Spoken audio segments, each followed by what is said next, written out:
Changing the trail of exploring RC crawling? Well, guess what? RC Quality Coffee brings you morning wisdom, the latest rig tunings, and pro tips that you'll need.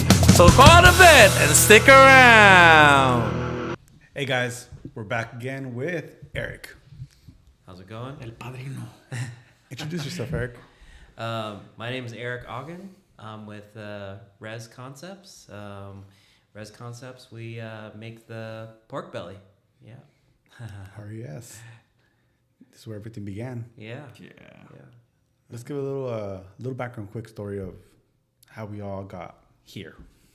Sure. So during the pandemic time, probably the similar story with a lot of makers now.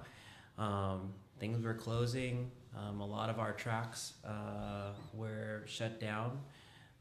And R.E.S. Concepts, R.E.S. is actually founded by three friends, Ramel, Eric, myself, and Sean, who's still involved. And at that time, about 5 years ago, we were doing a lot of racing, or at least I was doing a lot of racing, a lot of 8 scale.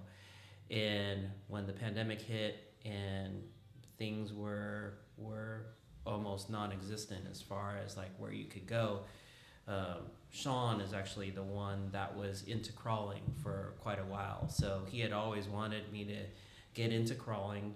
And I did have a crawler. I had a SAX 10-3, and then I had something before that. It was actually from my buddy James. It was like a custom Spider Wheelie King axle build. And I honestly hadn't even driven it. I had it with high hopes to like try it out. But Wheelie King axles. I guess that's aging.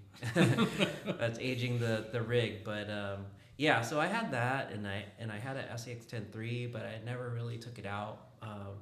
And when racing stopped, that's when we started picking up crawling. And yeah, so Sean had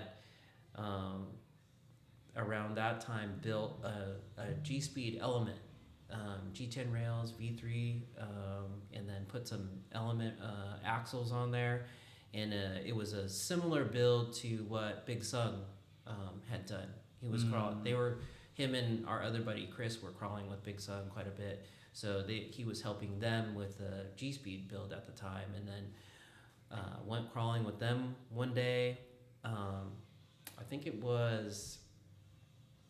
it wasn't Greystone. It was, I can't remember where it was. But they let me try the G-Speed build and basically hooked, right? So I brought my, what's up, Tony? Got my 10-3, and we actually took, I think this was what happened. We took my 10-3 axles apart, used the internals, and built my G-Speed. So we used the internals to build the capper axles, and then we used an FMM motor mount from TGH.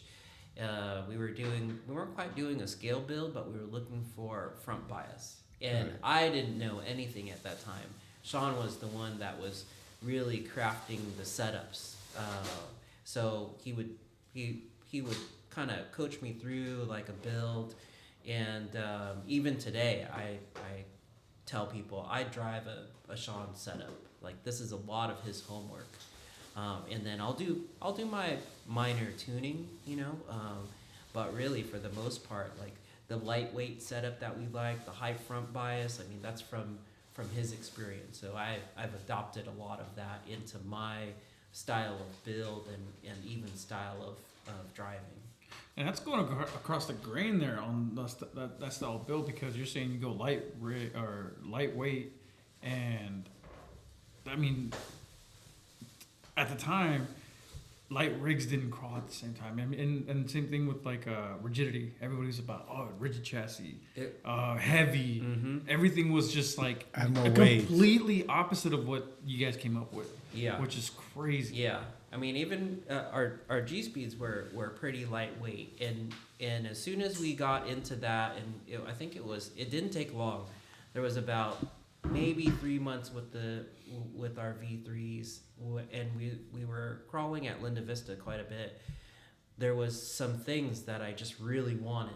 And one of the lines that we had started testing on was the rock wall, the redemption line, and you guys know about that one. But that was one of Sean, Chris, and Sung's lines that they were trying to do, and I think they were able to accomplish it, but really hard, you know. So that was kind of our first initial test at like, what can these crawlers do? What are they capable of? You know, that was around that time that ruptures were getting really popular with the. They were hard to get. They were hard to get, really popular, shit.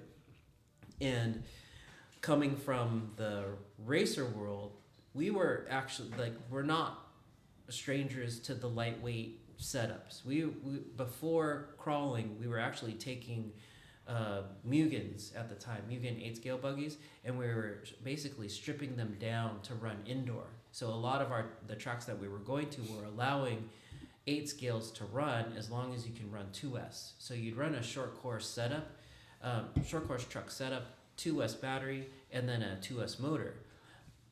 But these things are typically 7.5, 8 pounds. So we were trying to actually cut them down quite a bit to be really efficient.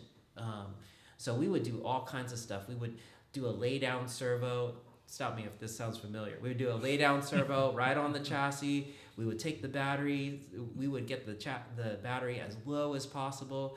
We would take the ESC tray, ditch that. We would cut out even the rock guards. We would cut them out, or we would even make Lexan rock guards, right? And then we were looking for lightweight bodies, anything to drop the CG, lower the roll center, not roll center, but lower the weight, lighten it. At some point, I think Sean was even changing out all the screws to titanium. We were doing the ball studs to aluminum, all kinds of crazy stuff. So when I think about how we set up the Porkbellies now, a lot of it was from that, where we would just try to strip down as much as possible to what was necessary for the tire to work. So we would do a lot in 8 scale. You do a lot of tire changes, right? And I'll say this a lot: you tune for your terrain, or you tune for the track. So when I look at the Porkbelly, or at the time the G-Speed, I was thinking, how am I going to tune this for what I see the tires doing or not doing? And that kind of just evolved into a wish list of things within our setup, not just the chassis. And we had this. So part of the story is we went to Joshua Tree for some crawling, right? Like specifically to go out there. Like I was gonna go for a camping trip, and then I told Sean, "Hey, I'm gonna go crawl at Joshua Tree. You want to go down?" And him and his wife and their son, they were like, "Yeah, sure." They came down for the weekend, and we crawled in some back section of Joshua Tree. Found some amazing decayed granite boulders, huge slopes, really steep, and that was the first taste of like crawling high desert or like desert terrain, and it was definitely different. I mean, the lines out there were like, you'd see a boulder or a feature that was like 30 or 40 feet, right? Like you could scale this thing. So we at that time we had our 4-wheel steer Capras, and Sean's son had not old, but he was driving his dad's Element G10 G-Speed build, V3 rails. And so we were crawling this boulder, and Sean's son would want to follow us on the lines and stuff, right? So there's this one line, and I have a video of it, and we're crawling, and it's maybe like 15, 20 feet up, and we would drive up to the top, just to the crown part, and we would do a U-turn and try to drive it back down, right? So our setups definitely seemed to work well. Our Capras were 4-wheel steer, so they definitely had a tight turn. They had tight turns, good weight in the back. Like we had them low. We did a lot of mods to them, and so Joshua would go up and try to follow us. and it was on one of the lines where he was trying to come back down, and that thing, that thing tumbled at least 15 feet or so, right? And luckily, he had a Traxxas body on it, and I gotta say, the Traxxas stuff, the bodies, they're super tough.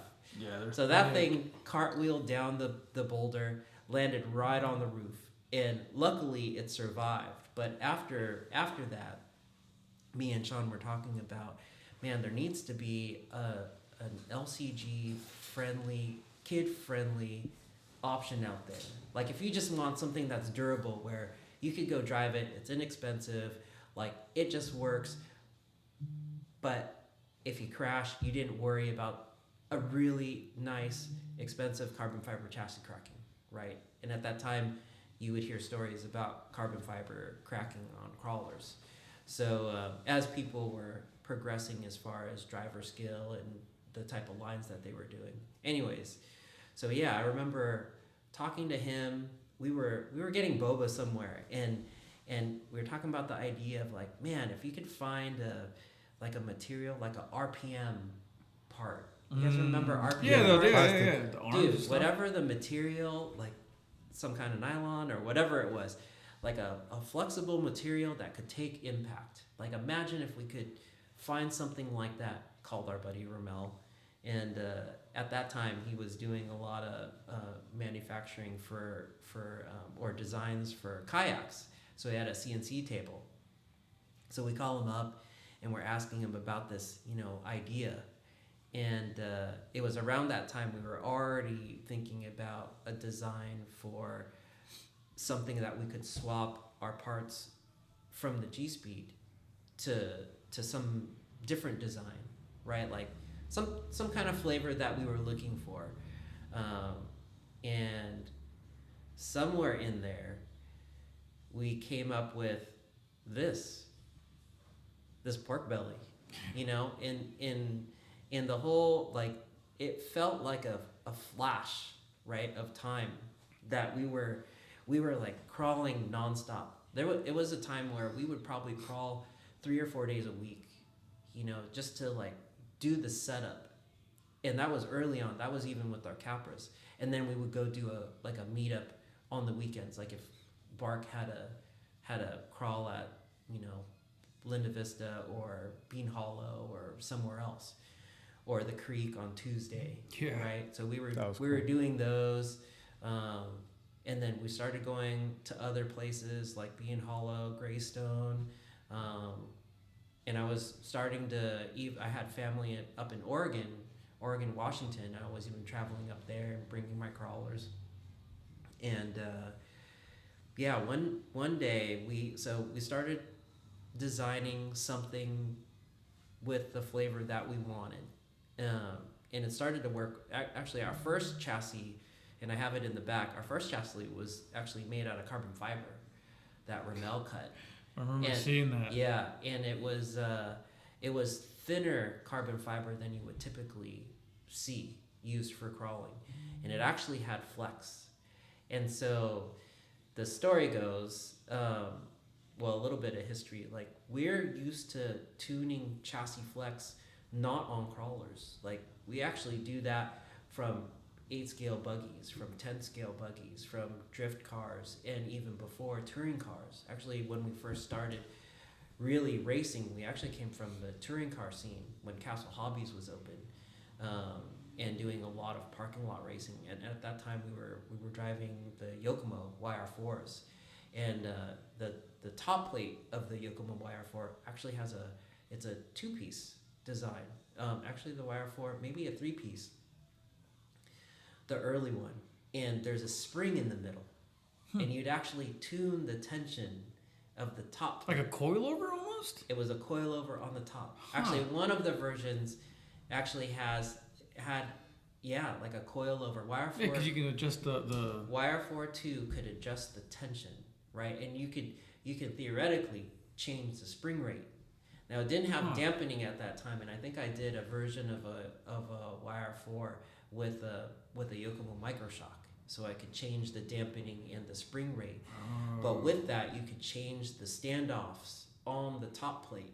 So you could adjust where the flex happened within the chassis, and then how much flex you had. And then with a combination of the spring setup, you can adjust a little bit of the dampening. But anyways, so we had started having that seed of thought in our designs where I'm looking at our rigs doing trying to do the rock wall, and the rock wall is hard. Like, not many people even want to play on it. It's got a lot of organic material, a lot of slick rock. It's not forgiving. It's a lot of it's man-made, but it's got a lot of rock boulders that build up the wall, right? And so depending on the time of day, on the season, you might have a lot of debris on there, so that like you'll see a lot of like, it's pretty low traction. Yeah. And so loose dirt, leaves. Yeah. And before, everything. when we used to set up our flat wheel rigs, we have all the braces, right? Like all the braces on there, because that's what we thought from the crawling world. And when we would watch this, especially when we would video, we would see a lot of that like traction loss as soon as a tire would spin. Because it'll teeter-totter. It'll teeter-totter, Yeah. and it was like, man, that tire's unloading, or that side's unloading. Like, how can we figure out how to add a little bit of more articulation or forgiveness or whatever, Right. Without adding a 100mm shock. Yeah, That's and going to unload on you. right? And we Yeah. wanted to stick to the 2660 shock, right? A 85 to 90 mil Yeah. shock, around that range. So somewhere in there, we Ramel actually cut a polymer chassis. I remember this. Like, at that time, it was hard to get carbon, right? So we were going from our carbon rail to, we had this idea about a kid-friendly chassis, to the, hey guys, I ran out of carbon, but let's still test the design, right? So we made some changes, and I think it was like a V3, and he cut it out of the polymer. And I remember I was at his house. We were, I swapped it over from our carbon rail to this white plastic, like, it looks cool, you know, it's thick cut, and then we That were OG kind of, That was the OG cut, man. Yeah, To this day, I still remember that because it was so odd looking compared to like what was out there. dude, super odd looking. But it was I built it one weekend, and then I was telling the guys, I'm gonna bring it Wednesday, right? I told Mel I'm gonna bring it Wednesday for the crawl, and I was telling Sean about it. And as soon as I got there, we were in the parking lot, and we're kind of waiting for everybody. So I pull this thing out, and they're like, I remember one of the guys, he held it in his hand, and it did the floppy thing, right? the wet Wet noodles. Yeah. He was like, holy crap, it's so flexible, you know? And then Sean sees it, and he's feeling it, and he's like, yeah, he kind of coined the phrase of like, it's like a wet noodle, you know? It's white, it's like kind of flopping around. And I actually still had all the braces, right? Like, at least enough, all of the braces that I had remained. I probably went from 7 braces to like 5 braces. 7? Yeah. I mean, And that's when you think without about it, all the relief cuts too at that time. It was very minimal relief cuts. But I mean, remember like old setups where you'd have 2 on the shock towers, Yeah. and then you'd have 2 On each one end. on each Yeah, end, that's right. That's and true. then on our FMM setup, That's because another brace. Oh, there's right another there. brace. there's Yeah, another brace underneath, so Right. 7. And then slowly we were like, man, I just want a little bit more, like, it's so bound up. And I think Sean's maybe was using the 67 mil, and it was like really pinched. Like, when you feel it, man, that thing was rigid. And so I was running 70 mil spacers, so I had a little bit more forgiveness, and I started slowly pulling out braces from the shock tower, from the carbon rails, right, from the G-Speed. Right. And then I went to the carbon rails, and I pulled out even more. I only ran 1 brace on the shock towers, and there's no rear bumper on the original graphite version, right? So there's no rear bumper brace, and it was just the front roller bumper. Yeah. Right? Yeah, And that had roller a brace. bumper. Yeah. That roller Yeah, bumper. yeah. And so that's when it really felt like, damn, there's actually something to this. And then when we built the first plastic or polymer pork belly, and guys were looking at it. Like, I still braced it up, but I'm like, man, this thing feels weird. But we go and do the waterfall line, right? Super common. And This is before 13-inch wheelbase too. This is before 13. This is like 12.5, Yeah. 12.7, 5. Is that the max? I think we were doing 12.7.5, right? We're like, we didn't know. And we didn't know what to expect. We're in the waterfall line, and there's the 4 lines plus the cheater line. And I go and do 1, 2, and 3, and I'm like, wow, that thing actually gripped up, right? Yeah. And we're kind of, I was talking to Sean, and then I go do line 4, and it gripped up hard. Like, it just rolled through that line. And then I'm like, I didn't even do that cheater line. I was like, nah, let's go to the rock wall. And then we did the rock wall redemption line, and it just ran right up it. And no one was running that wall except the only 2 other people that I knew made it was Sean and Son. We go drive this thing, and it wanted to generate grip. And when I was watching it, like, I had the body on it at the time, so I couldn't see it. And there's a story about why I love driving the half cab cage now. But anyways, I had the bug body on it, driving it up, and it just wanted to create grip. Even though the tires would spin, it wouldn't slide down. It's like it would want to create, it was loading each corner evenly as much as possible. And that day we didn't really think about it. We just thought, oh man, that actually worked. Did redemption line, actually did line 2, which is another exit. Yeah. And those 2 lines used to be really hard.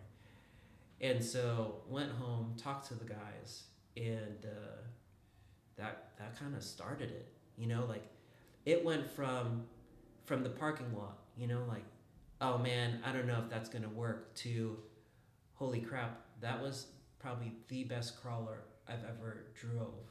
You know, up Well, dude, I mean, the day that you drove mine up the redemption line, like, that sold me right there. Cause I'm not gonna lie to you, when we met, dude, and I got that chassis for me, I was skeptical. I'm like, what the fuck did I just buy? Mm-hmm. You know, like, what is this thing? Like, I'm used to carbon fiber. I'm used to, like, Yeah. and I'm just like, totally. I'm like, is this thing 3D printed or what the fuck is this? So anyways, I go and build this thing, and even before the pork belly was even known, that day they were like, oh, that's the pork belly. And I'm like, oh, how the fuck do you guys know about this? Mm-hmm. You know, it's like they saw the white rails. And at the time, it was I had it was the Power Wagon with the bed. Oh yeah. And I tell him, like, hey, check it out, dude, I got it built. And you're like looking at me, dude, it's only been like a couple of days. I'm like, yeah, I got it built. I think we met Wednesday. And it was a Thursday. Thursday. It was and a it was Thursday. Saturday for the barbecue. Yeah, and Yeah. he I bet couldn't on. believe it. I got it on Friday. Did you get it on Friday? I got it on Friday. Yeah, it was a Thursday. Had it on I got Saturday. Yeah, built. and we were just like, dude, I told him, like, dude, you get what color did you get? Because we were trying out chassis left and right. I had at that time I had built anything that was at the time out, and I was just like, it's cool. Like, it was like I was building what everybody else had because I was new to the hobby. Like, I didn't know jack shit about crawlers, and here comes this Craigslist ad that I run across, and I'm just like, what is this? I'm like, that looks kind of cool. So I keep hitting them up. I'm like, oh, fucking, get this chassis, and I'm like, I said, I keep referring back to the time we met, the side of the fucking freeway. Yeah. I hit this guy up because this guy's the one who kind of brought me into the whole, crawling. And I'm like, bro, you got to hit this guy up. Like, I got this crazy looking fucking chassis. It looks like it's 3D printed, but it's not. It's plastic. I was like, hit him up. And so I sent him your info, and he hits you up. I'm like, hey, dude, what color did you get? And he goes, oh, at the time, it's either white or black. Uh-huh. And I was like, And I was with the hoping black. that yeah, so I was like, I hope he got the black one. I don't want, So we could try something else. Yeah. And so then, sure enough, dude, he goes, yeah, I got the black one. I'm like, did you meet up with him? He goes, yeah, I met up with him. I'm like, cool. So here comes this day of the barbecue. And I'm super excited. Everybody's noticing this rig because it's completely fucking different from everything out there. And I give you I'm like, hey, dude, check it out. I built this. And you go, okay. You pick the fucking thing up and you take it straight to the wall. And I'm just like, dude, that wall to me was like, that is impossible. Yeah. No. When we were crawling there at Linda, we were all talking about this. We're never gonna do it. Yeah, It's fuck impossible. that wall. That wall's crazy. But Yeah. then again, I was running a TRX4. And And I was and then a it was like my G-Speed built V3. G-Speed, which is at the time was a capable rig, but I was like, there's no way he's gonna fucking make it with this thing. And you're sitting there, and I think Ryan recorded the whole thing. Yeah. And that video is old. I mean, I think it's, if we go back to that date, it's probably around the same time you started releasing the chassis. Yeah. And you walked up that fucking line, and you descended down. Well, it was. Because it was the rear weight on that. It was the thing. rear weight. I mean, when I picked it up, it was heavy, but I thought, oh man, you could do the downhill section of Redemption. Yeah, That's you why I was- turned it, dude. That's You what turned it. He thought. went Yeah. up it, and I'm just like, I'm watching him just drive this thing, and Ryan's sitting there going like, he's looking at me at the same time he's recording. He's like, what the fuck? He's like walking up this thing, and you go all the way up, and then you start bringing it down. And I'm just like, when he gets to the top, I'm like, okay, he's done. Nope. He brings it back down, and he's going the other way, and I'm just like, no fucking way he's gonna bring this thing back down. Sure enough, dude, just boop, boop, boop, boop, comes down, and I'm just like, he has me be like, oh, yeah, it's good, thanks. I'm like, He calls me over and he's all Holy like, shit. "This guy just did this." I'm like like, he walked it. And I'm like, oh, now at that point, I was like, that's it. That's the chassis. And then it just snowballed to what it is now, man. It's fucking crazy. That first run, like I actually look for that first sheet. There's 14 of them on each sheet. I remember, and I think I have two. I have two on the wall, and I have your original rails. Yeah, the original one, Yeah. and then I have another original that I got from Ofer. That he Yeah. actually, I think he was the first one who bought one from you. Like Yeah. actually, like bought one from you. But I think it's still the same sheet. Yeah, and those things are still good. Dude. They're actually, if you like, the reason why I like those, it's because after the first year, when there was still people running them, they actually felt even better. Yeah. And- Well, the break-in Yeah, time the that we break-in called time. it. Yeah, we called it. And we at the first run, we didn't know how much to remove for the flex slot, right? Like the dynamics of the material was unknown. Like how far could you go to slim it down to get a particular feel? And we didn't even know how much articulation do you want in the rail, right? So I didn't think about it at the time, but after I think it was when you wore out your chassis. When Edgar wore out his chassis and it broke, and he twisted it so many times it broke Dude, at I the would skid. sit. Well, that was the thing that they didn't have that relief cut yet. They That didn't you have guys the had. relief cut. So that's Yeah. the thing that. But I mean, I would grab this thing and just like, hey, check this thing out. Yeah. And everybody was just like, oh my god.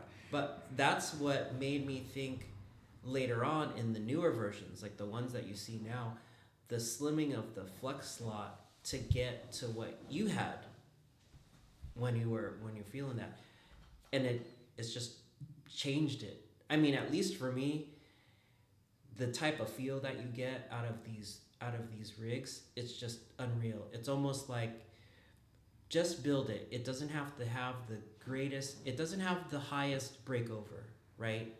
Clearance. It doesn't have the highest skid angle. It doesn't have any of these other extreme things. But what it does have is the capability to really, and I'll say this over and over again, it's got the capability to unlock the driver mod. That's really it. Right.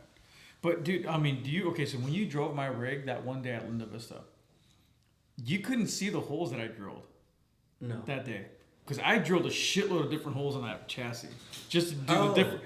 And I didn't bring that up to you until afterwards because the whole body would just cover everything up. Yeah. But I drilled, I want to say, I think 4 or 5 different shock positionings. To experiment with, right? Exactly. Because I was just like, I mean, at the time, like I said, I didn't know any about, nothing about it. And I'm just like, I'm the type of guy that I'll grab a chassis or I'll grab someone's rig and I'll feel it. I can distinguish like, okay, this is how it's built. Like just by feeling it and just seeing how the suspension kind of reacts. And for some reason, the positioning that at the time that you guys had wasn't like, I don't know, just to me didn't feel right. I mean, to my liking. And again, I'm just basing it off on like, I didn't know jack shit. And I'm like, I'm just gonna drill some holes in this thing. I mean, it's not carbon fiber. I can just drill right through this thing. Easy to work with. Funny thing is, what was that one side had a lopsided hole, but it was the side that I ran the battery on, so it would offset. So I'm like, okay, I'll run my battery on that side since the hole, I didn't drill them correctly. You know, I was just kind of eyeballing this shit. I'm like, fuck it, I'm drilling this thing. And I'm like, all right, it feels cool. And I was just blown away. I was, from that day on, dude, I mean, I tried every single chassis out there, every single type of build. And I was just like, no, this is it, dude. This is the chassis. And It's definitely a particular feel, huh? fuck yeah. Oh, man. yes. Dude, that, I mean, I've driven, I mean, there's a bunch of new stuff out there nowadays. I mean, current time right now, there's a ton of different. But at the time, there was only maybe a handful of chassis you can choose from. Yeah. You know, it wasn't a whole lot to choose from at the time, but this was just something different. Yeah. Like, the And- tunability was fucking on point. Yeah. It was crazy how it would flex and you could have traction on all single tires. And it wouldn't unload. Yeah. It was weird. It was so forgiving, and that's the thing. Like I called it the Porkbelly high five or the waving, because it would sit there, and you would like Catch yourself. no, you would want to catch it because that's what I was used to doing with my other rigs. It wasn't a Porkbelly. I would be so paranoid because they would just when they would offload, they would just fucking just boom completely offload because they're so rigid. With a Porkbelly, you can offload, but it would just kind of stick. And then if you just let it settle, it would just kind of boom, Come just back down. it was so forgiving. I was like, what the fuck? It was crazy. Yeah. And so then that's where I started coming to like, dude, just trust the rig. Because there was times where I remember crawling with you and you were just like trying to catch it. I'm like, dude, just trust it. And you're like, and you would just let it and it would do this crazy recoveries. You're like, oh shit, like you can completely fall off the line and find this other line where honestly I let the rig just do my driving. And I'm like, okay, it wants to go that It'll way. find a way. Yeah, it was hunting. There was times when we actually just like put it on like slow, And to just- go and just And let it just go. let it crawl. And it's just and like, just like it would just find its own way, like kind of like wiggle traction and just Yeah. me and him would get so excited. I mean, we were over the smallest things too, but we didn't see the other rigs do that. It was so like, remember that time we went to Seven Seas yeah. and we were so excited to hit you up the next day. I'm like, dude, this fucking rig just crawled around this round rock. It It just just- wrapped. Hanged and wrapped Exactly. over. And we're just sitting there going like, what the fuck? Like, dude, we gotta do that again. If we can do it again, It's not a fluke. Yeah. Yeah. And sure enough, we kept doing it and doing it. I'm like, oh, dude, we gotta tell Eric about Yeah. it. Yeah.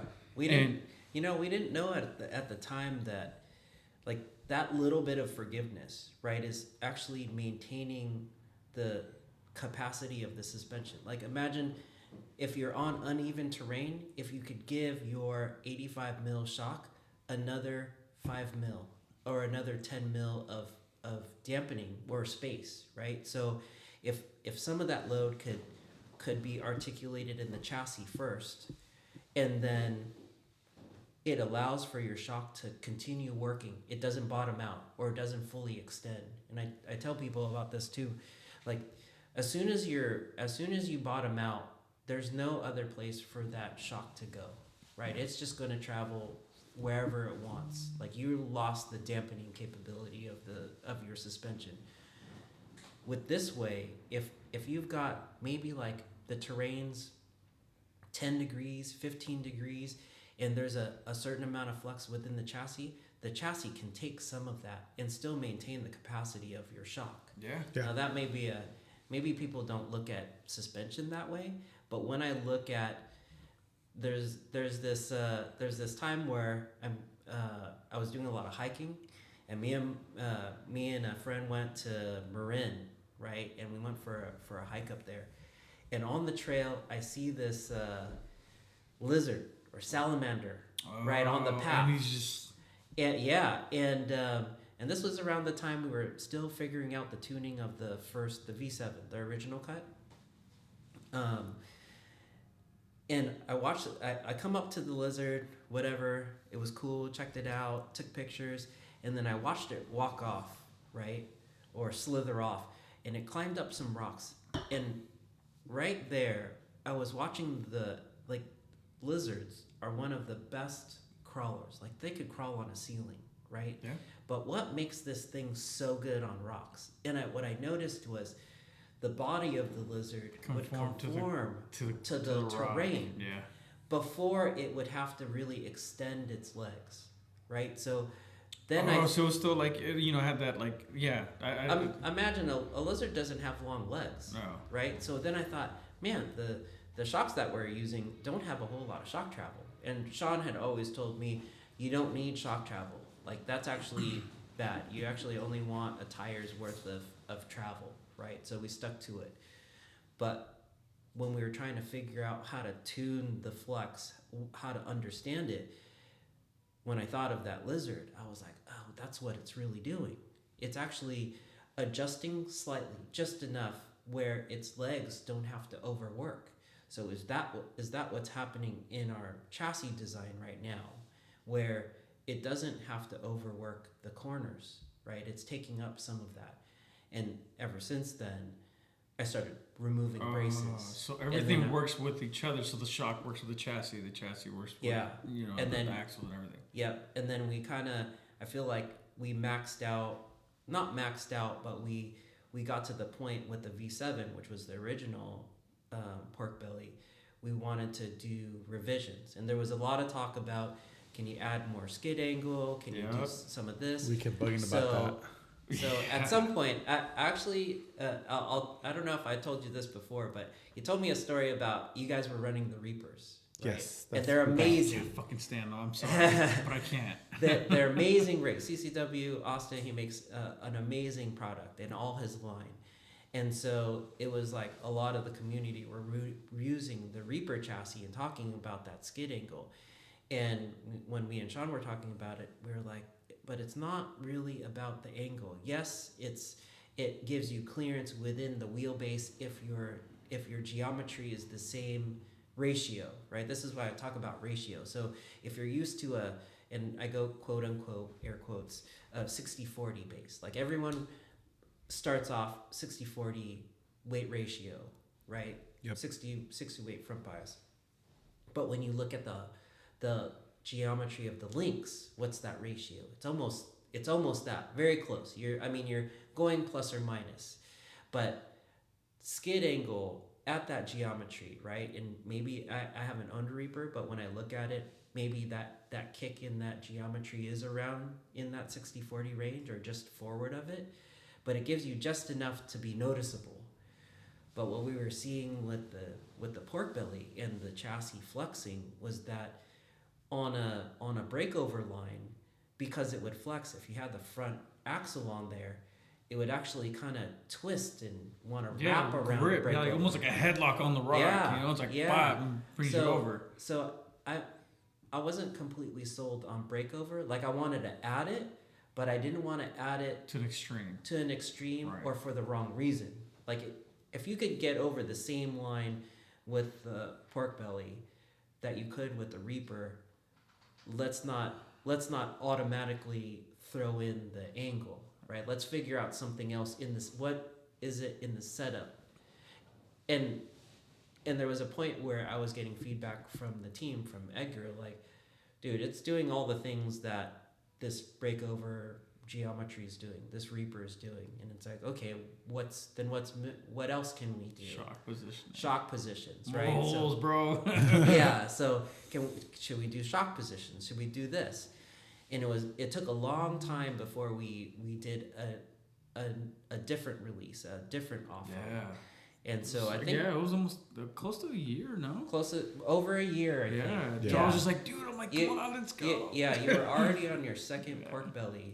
I think it was tan rail. Oh, the tan rail, yeah. Yeah. And then finally, I was talking to Mel one night, and he was like messing around with it because as soon as I'd hear something, I'd give Mel the feedback on the chassis, and I'd call Sean too. Hey, we did this or whatever. And so one night, I was talking to Mel, and he's actually doing he's probably bored, thinking about how do we put angle in here, and so he's got the original Porkbelly clocking the skid, right? And I'm like, man, if you do that, we have to do other things because it's not just skid angle. Yeah. And so he's like, well, what are you thinking? And I'm like, if we're gonna clock it, but we're gonna move it forward. and we can't move too far away from the drive quality and experience that we already have. So you can't go too far forward, but it's to keep the feel, but it's got to have that feeling of, oh, this is a different rig.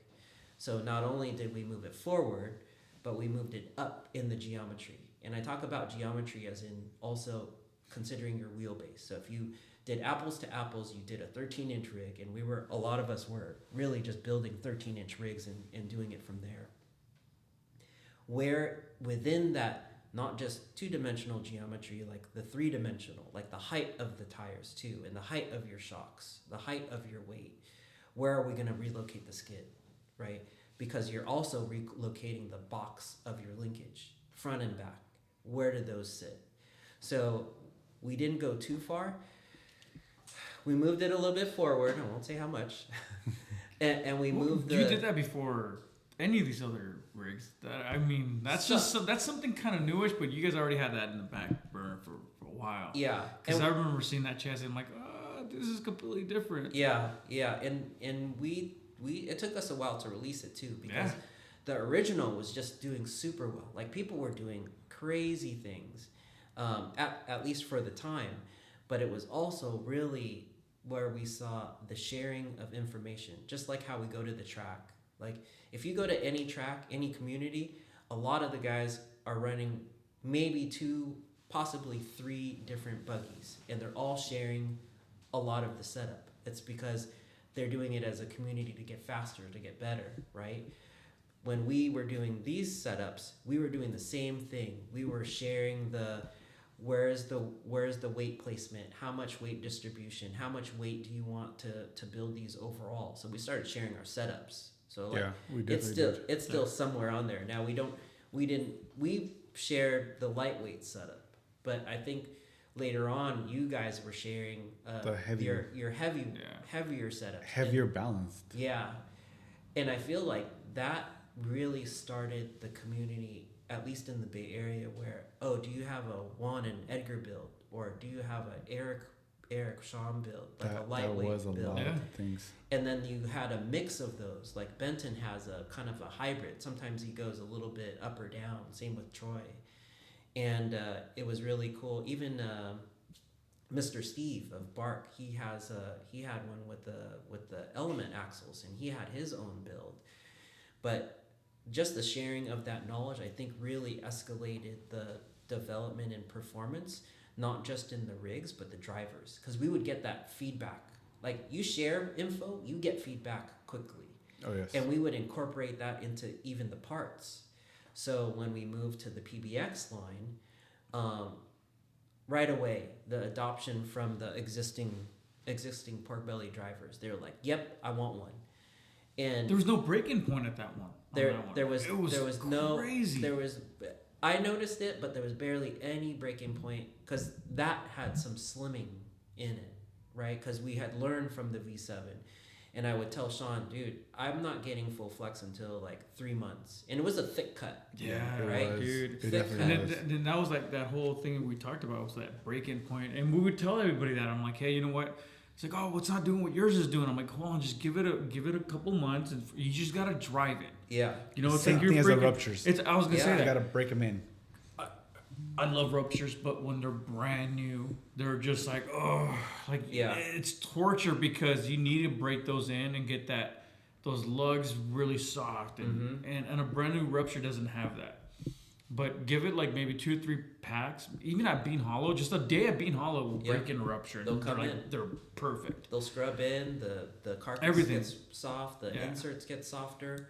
They work in, and it started to become that messaging, that communication of like, hey, build it this way, but expect within the first month make some adjustments because it's gonna react to different, dude. And I noticed that where there would be days when, you know, when it's freshly built, like it's brand new, not a speckled duster, you know, whatever, it's a brand new rig and it's doing this cool shit, and then like couple months later, it's like, oh shit, it's reacting completely different. It's getting better. Yeah. Yeah. And so then you make adjustments on your shock positioning or on your link geometry. You put a riser on, or you bring the riser down, or you just change shit around and you make those adjustments until where you feel content on how the rig's reacting. Like, okay, cool. Now I know what it's going to do. That's where it's going to stay. But now with these new chassis, I mean, everything's just boom, instant. And Dude, right out of the bag, Yeah. feels super good. they're just like, oh, there's no breaking point, and I think it shows a lot from where you guys came from. Yeah. Where it's like, oh, there's a breaking point. To now we're just like, just fucking build the thing, go drive it, dude, and you're gonna just be like, oh shit. Yeah. We definitely have some time in how to tune these, how they develop, and it's just cool. Like I'll say this too. I'm a fan of all our Porkbelly drivers out there, all of our customers, because when I see them accomplishing stuff that they've never done, like that's The reactions win. alone is just like, it's so fun. Yeah. It's so fun. You know, Yeah. and I'm not saying that other rigs can't be super capable, but there's something about whether it's the forgiveness in the articulation of the chassis, it's adding just that bit of performance, and then the knowledge base though. When the community shares a setup that's obviously working on video, we share a lot of video, right? Like if it's on the video, we're trying to share what we did in setup changes, in any kind of new parts. That's why I wanted to, like, here on the table, I have a remake of my budget bug, where how could you just take very simple parts. It's got a Crawlmaster Sport 13 turn 540 motor, nothing fancy. It's got a 3-gear plastic trans. It actually has plastic gears in it. I think Dan Thompson might have used one in his G-Shot, which I hope he brings back. And I actually lightened the 3-gear, but that's inexpensive. It's a $15 motor, a $20 trans, if that. It's got a NSDRC 700 servo and a 1080, not even the new one, just a 1080 ESC. But this is a remake of my budget bug that when I first went to Proline, I had it. And it's on Capra axles, plastic rear, and eventually I'll probably swap out the front to a KYX axle housing just for weight bias, just for a little bit of strength. And then the weight bias, I think it's just under 200 grams, so it's quite a bit heavier than even a Super Shafty or Trio, so it's heavyweight. I probably add a little bit more and then aim for like a 5 1/4 rig. I'll probably put ruptures or monolithics on it with Proline dual stage foams. Those aren't the latest and greatest dual stage foams, but they're available. So the purpose of this build is to really focus on these parts are available at a hobby shop, right? Like you can easily source it, and then we're gonna go see how hard we can go with it. Yeah. And we've got some new flavor on it that we've been testing. I mean, we just released some of the flex braces that we use. So there's those some are other on our secrets site. in there. Yeah. So I've been running that for the past about year and a half on my 4-wheel steer and drag axle on my PBX. And so far, I've been loving them. We've got a few more things, and Edgar just saw it. But I wasn't sure if you had it on here. Oh, it's on there. Okay. So we'll just leave it alone. Yeah, we'll bring that up next time. Yeah. But that one, we have another. I'm excited for that, actually. To be honest, you should be excited. I am. So I tested a new chassis tuning part over the weekend when we were at Bean Hollow on my PBX, and I've been doing some interesting setup changes to my PBX, and it's mostly to go have fun at Proline and play with the Poise guys and whatever, and do some hardline stuff. But it's got 2.2 IBEX on it now. It's going to get stretched a little bit, but I'm tuning the flux even more. And what I'm looking for... That's going to be fun, dude. Yeah. Wait, just wait. Yeah, it'll be good. You'll see. What I'm looking for is how do you make the flex and articulation smooth, right? Like the smoothness of flex now, plus slowing it down. Like there's just tuning it even more. But what I can say is from my tests so far, it's even more plush, if you can imagine. Like when you have a feature like what you're talking about, when it's wrapping around a rock. Yeah. It's a smooth transition. Smooth transition, and it wants to like almost grip, like the chassis wants to compress around terrain. I don't know how to explain it. Maybe later on. I'll show you the figure parts it out. later. We'll figure it out, dude. That's for a later conversation. Yeah, but really just trying to focus on how do we give our community and RC community in general more value, right? Like if you have answers within an affordable budget, or you can go super baller, why not deliver something within the backbone itself that's going to give you dampened articulation already, improve your suspension, improve your traction, even in high grip terrain where maybe you're just bound up and you're in a V crack and you're trying to squeeze out. Like Greg Bosworth, it's on our team. He's doing ridiculous stuff with this. That guy, bro. I mean, I strive to be like that dude. I mean, it's fucking crazy the shit he's coming up with. Amazing. Like, amazing. Upside down. Yeah. Doing. Have you seen the video? I saw that dude, video. I was just like, you remember those old McDonald toys that you can flip the cars around? Yeah. That's what his rig just reminds me of. Ridiculous. He's just sitting there like, oh, let me try this. And he's just like, oh yeah, I'll do it. And it's just like, dude, you're upside down going in fucking reverse. You legit have to steer and use reverse. Yeah. And this guy's just walking like it. Like, it's like, it's second nature to him. Like, it's fucking crazy. Him and JD, that was fucking crazy. John Davis out at Folsom. Those guys they're like, pushing limits out there. Yeah. Those guys are ridiculous, and they build the same. What I love about it's like pairs. It's in pairs. It's in pairs. Yeah, and that's kind of part of the essence of how we do RC, where these really encourage your buddy to go get one, and then it escalates from there, where you just want to share. Dude, I did this. Oh yeah, like show me and how'd you do it? You're actually really compelled to share your setup with your friends that are running the same thing, and then trying to help each other, like figure out what that technique is, that drive skill, that driver mark, right?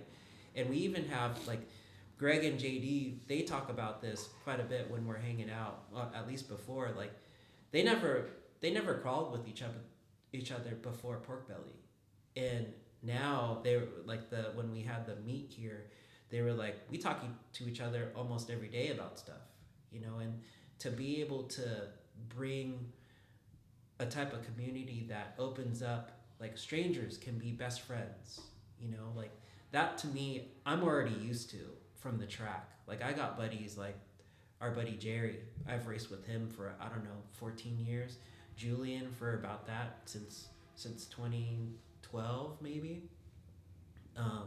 Ramel, we actually raced in high school, and then Sean, I met at Castle Hobbies. We raced Nitro, in like 2002. Nitro? What's Nitro? Like that. Yeah. Nitro. But, there's something about RC in general that brings people together. It brings people together. So when we were talking about R.E.S and what I had envisioned of what this brand could be, it could be something like that, where it just gives people an excuse to bond, have that bond with each other, in an interesting way, in a fun way. It definitely does. Cool. Well, yeah, man, thanks for being on the show and sharing your experiences with us and your growth, and like I said, we appreciate everything you do for us, man. Right on. And so much. I think I appreciate you guys. You make everything fun, man. Yeah. And congratulations on the podcast and the YouTube channel. Thank you. I watch every single one. My notification, like, ding. Just hit that like button. Yeah. Hit that like button. Follow, subscribe. Follow. Everybody out there, it's a good show. Definitely. Thank you. Well, thanks for being on here with us. Awesome. All right. Cool. See you guys out on the See you rocks. next time. Later. Thank you for joining us in another episode of RC Cars and Coffee. Did you get the trailers you're aching for? If so, join us next time for more RC wisdom and pro tips. Till then, happy growling!